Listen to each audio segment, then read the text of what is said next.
Welcome to the Learning Pines YouTube. We hope this video helps. In this video, I will explain how to make study guides for nursing school. First, identify the most important concepts from your lectures and assigned readings. Focus on the high-yield information that instructors emphasize, as this is often what appears on exams. Your course syllabus is an excellent resource. It outlines the key learning objectives and topics you need to master. This initial step lays a strong foundation for effective studying. Next, structure your study guide for maximum readability and retention. Use clear headings and subheadings to organize information logically, making it easy to navigate.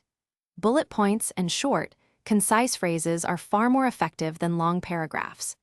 Consider incorporating simple diagrams, flowcharts, or tables to visually represent complex processes or comparisons, which can significantly enhance your understanding and recall. When filling your guide, focus on essential content.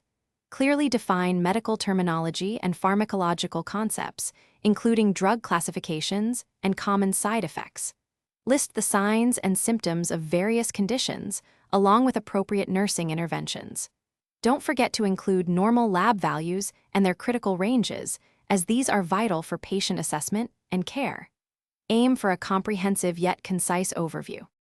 Finally, actively use your study guide for review and recall. Don't just passively read it. Quiz yourself frequently using practice questions. Try to explain complex concepts aloud to a friend or even to yourself, as this process helps solidify your understanding. Consistent, active engagement with your guide, even for just 15 to 20 minutes daily, will significantly boost your retention and confidence for exams. Thanks for watching.